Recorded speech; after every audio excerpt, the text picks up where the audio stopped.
from Godel. I'm joined today by David Harrison. David, would you like to introduce yourself? Hi, Sarah. Yes, so I'm David Harrison. I'm VP of Sales at Godel. Been in the business now for the best part of 5 years, actually. So I'm effectively responsible for sort of the partners that we onboard into the business. And we cap that every year in line with our growth. I suppose when I'm not doing this, I'm trying to keep my 14-year-old son alive as he's gets very, very mobile at the moment and grabbing everything that can harm him. But yeah, good to chat.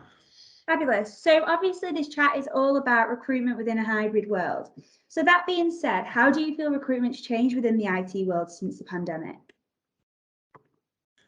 I think there's been quite a dramatic shift really in terms of naturally it's gone borderless. I think in terms of how kind of recruitment's kind of transpired, I think businesses are naturally kind of having to go fully remote was kind of the first thing when people were working from home and weren't advised or weren't allowed in certain circumstances to even come into an office environment. So effectively what they were left with is how do we quickly get into a position where our teams can actually work productively when they're not in the office. That's effectively the first question. I think that's led to people just kind of figuring that out. So it's almost like digital transformations happened overnight or had to kind of get to that place really, really quickly. The next things happened, I think, as the people are starting to come back into an office, businesses are having to develop their view on, are they hybrid? Are they fully remote? What's their kind of business strategy around that? And I think that's kind of had a real knock-on impact to, I think, how people actually go about their recruitment process. So the things we're seeing at the moment are for organisations that are still operating a bit of a hybrid recruitment strategy. So when I say hybrid, I mean coming into the office 1 or 2 days per week or X number of days per month. Effectively, that still gives your catchment area a certain radius from what your office is. So that still gives the talent pool a similar sort of region than probably what you would have recruited from normally. How other businesses have shifted off, they've gone fully remote, and then effectively they can recruit from any location, and that's kind of been their strength in terms of they've got the ability then to hire completely from a whole different kind of geography. The impact we're seeing at the moment is how people are doing it successfully, are how well organisations and businesses are managing their onboarding strategy. I think that's been the key shift that we're seeing in the market. The difference between hybrid versus fully remote, and what's that meaning from a competitive landscape. Yeah, Fab. So you kind of touched on it there a little bit about that recruiting from further afield, and from your conversations have kind of, what's the feedback been? Has it been easier, harder? How has it affected in terms of salary? Has it affected in terms of people wanting to be 100% remote or coming in 1 or 2 days a week? I think the initial feedback we've seen from clients is that, and from I probably say the majority of kind of CTOs, CIOs, chief digital officers from what I class as kind of mid-market to enterprise businesses. So when I say mid-market, I probably say a Times Tech Track 100 business right the way up to a business with a sort of £500 million sort of turnover, is that most seem to have the preference of doing hybrid first. That's kind of what the feedback we've seen. Then that's quickly started to shift at the point in which they're struggling from a recruitment delivery point of view, potentially even attrition. So the key ones we've seen, for example, are businesses in particularly in the northeast, particularly in Leeds, areas that have had quite a competitive local talent pool.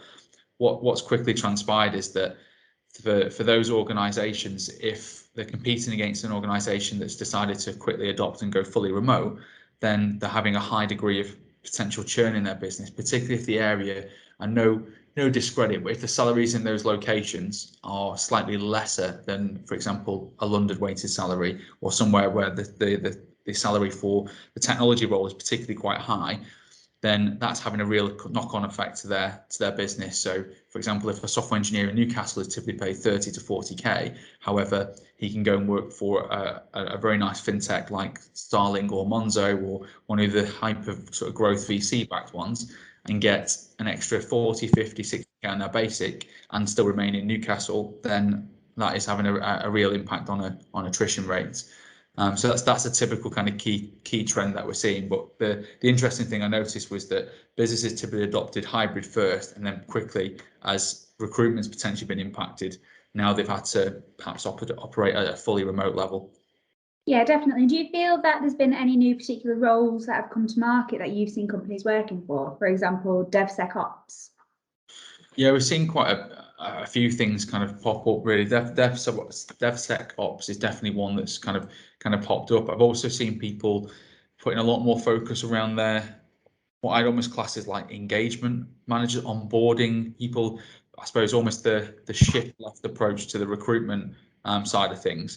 I've heard a lot of conversations around people having to invest in those types of roles because they're having people fall out of the recruitment process far sooner than they would have expected. So, for example, if a candidate has accepted a job offer, they typically they'd be fine. That's it until the point in which they would start. They've now had, I've seen people having like onboarding managers who'd actually keep in contact with that candidate post offer. To make sure that they've managed any kind of counter offer scenario, which seems to be becoming far more prevalent. So people almost investing in I'd almost call it like the HR experience to drive company engagement, really make sure that they are, I suppose, communicating the value mission statement of the business very, very effectively, so they can drive a bit of a, if you think about it, an awareness and affinity, or helping that person feel like they're attached to the business prior to starting. I'm seeing that's been a real key focus. Yeah, fab. So obviously you kind of touching it there about having HR be a lot more in depth from interview stage to onboarding. So let's talk about that interview stage. So from what conversations you've had, how have you found that interviews have been taking place? How have you found that people have gauged how a person would fit into a workplace culture? And has there been any changes in format to help assess this? I think the one thing we've made a conscious effort around is shortening our or streamlining, should I say, our recruitment process. So we typically would have potentially a 3-step process in play. Now we've kind of got that down to 2-step process, and been very clear in terms of trying to communicate the culture that we've got in the business, but also trying to get a very strong feel for the environment that person would like to work in. It's almost a little bit like trying to ascertain like a social contract throughout the conversation. So yes, you go through the standard competency-based questions to get a feel for the type of individual, their experience, where they've done things before, and kind of backing that up. But naturally then it's also understanding the ways of working that they have been useful and are looking to replicate and like to move towards, and also the management style that they would like to work in that environment, so that they know what they would like, and the culture they would like to step into that generates the best results for them as an individual. So I think they're the areas we've definitely tweaked. The other one naturally is doing the interviews virtually. So that is we've still changed it slightly, but not dramatically. So what I mean by that is we used to always do a step of our process typically in the office or meeting the candidates face to face. Now it's the first stage process will be done virtually over Teams or Zoom or whatever it needs to be. But we've still kept the second stage in the office in Manchester for the face to face, regardless if the person is in London, in Scotland, wherever that might be. The main reason for that is, even if we're going to offer a role that's going to be remote or hybrid, or depending on where that person is based, and giving them the flexibility around that, I think it's still very important to have a sense of what they are, the environment they will be working in, with some face time if they're going to step into the office, to get a feel of meet the people face to face, and talk some of those things through, so they understand the environment, the business, the culture, communication of the strategy, where it's looking to go towards. Because one thing I'm always worried about is anyone coming into the business not having a very clear understanding of where it's been and where it's looking to go, and then understanding, I suppose, the expectations from both parties, that social contract really about what you're all working towards. Because one of my biggest fear is someone joining the business, and even if they worked in a fully remote manner, not feeling part of that business, and that's key. So the work you'd have to do after that. So that's typically how it's changed at the moment. Yeah, and do you feel that that's similar across the market within various different businesses for various different things? And to be honest, like, so that's kind of the feedback I gave there was probably from a Godel perspective. What we're seeing from the market, it's been quite interesting, to be honest. We've had we ran a wine tasting event previously, and some interesting feedback in some of the breakout sessions around a business that is based in Manchester. They're a smallish kind of fintech, heavily funded. They are fully remote. However, they've still got an office in one of the WeWorks for if people wanted to take up a co-working space, they're still given that opportunity. The challenge they've had is people falling out or leaving the business. So they've gone fully remote.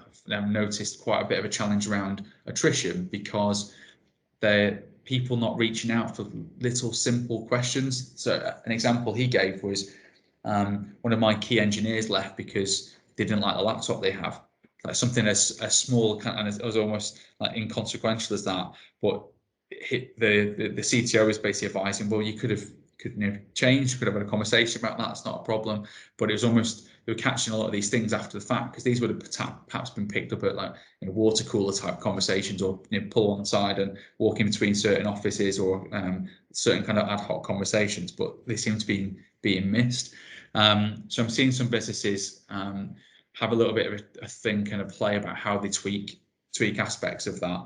A lot of businesses as well. I know we've spoke to Sky before, and they've gone down the route of just doing all of their interview process completely remote.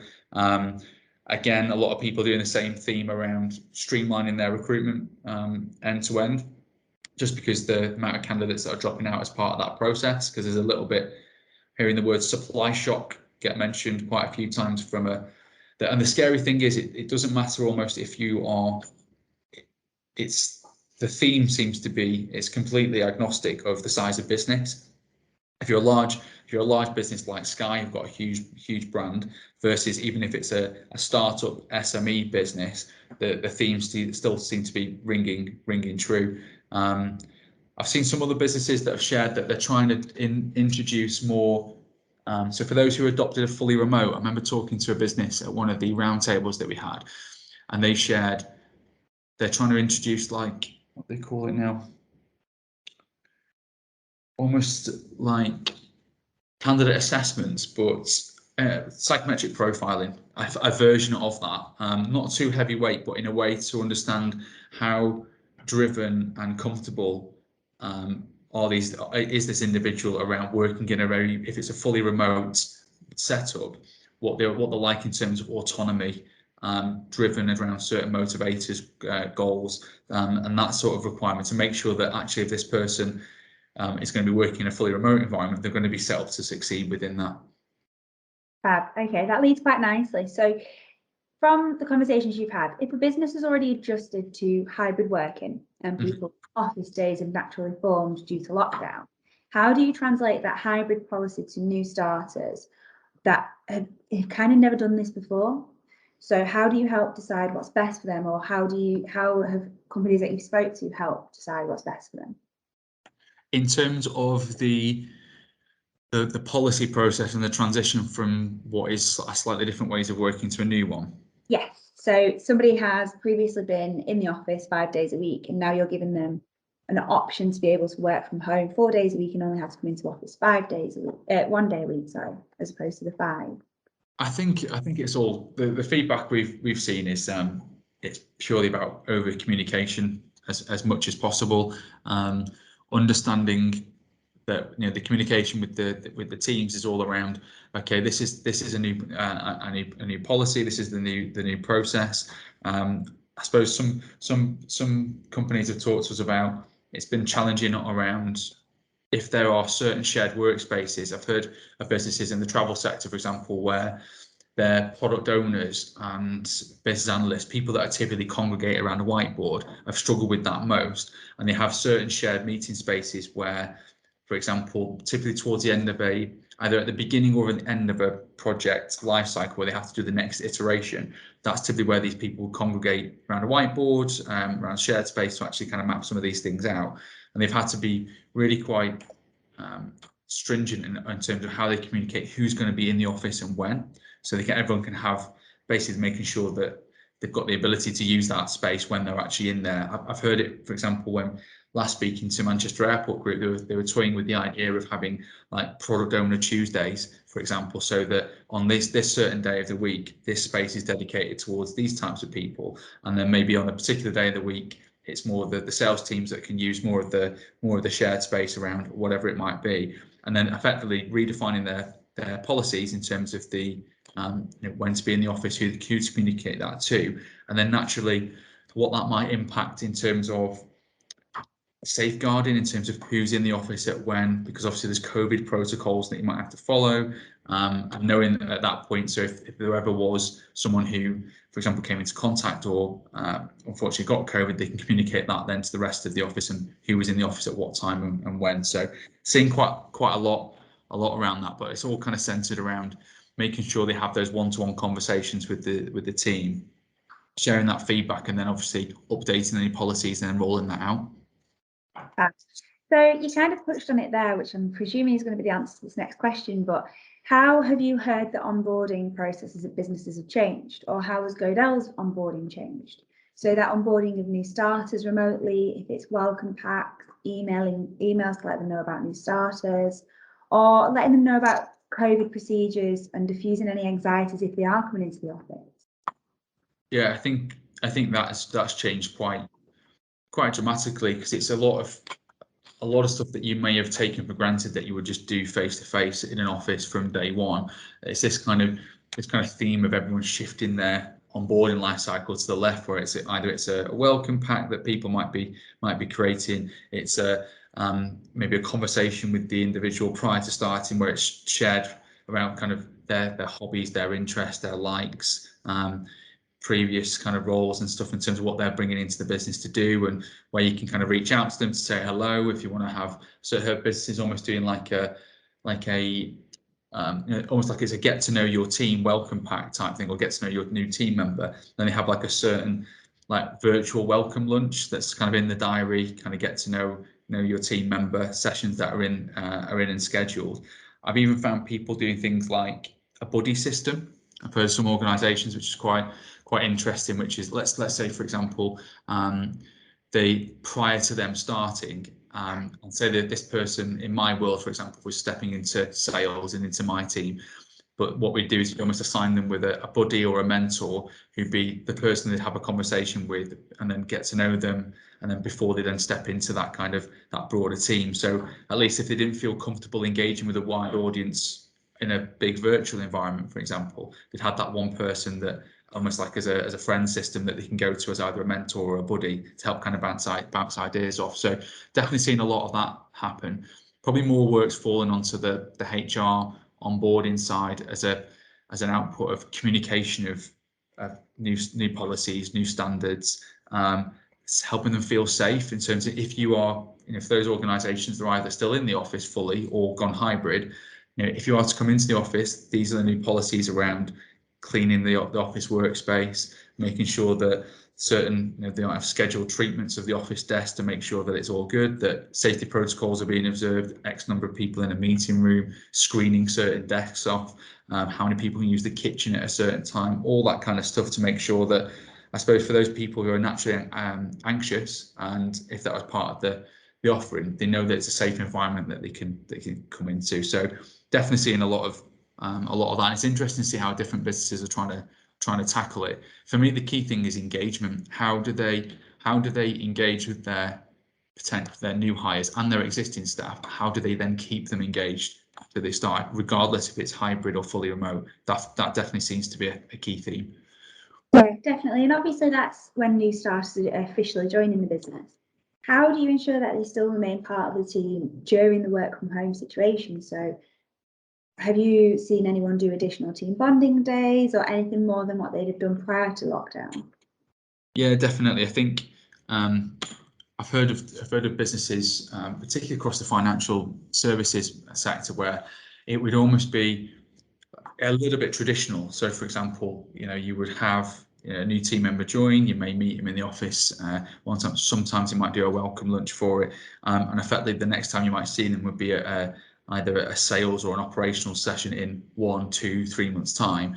people are finding that they've had to really kind of scrap that and almost adopt a little bit like an agile kind of way of working, where, for example, they might have a stand-up, they might have a more informal kind of coffee drop-in sessions with those as a group, and that's gone out across the board to stop things like, I've heard, what's the word, Zoom fatigue, VC fatigue, all that kind of stuff that comes with having back-to-back Teams meetings and video conference calls, where they had like little drop-in sessions where it's like it's in the diary. I've seen people do like virtual coffees, virtual lunch where anyone can drop in.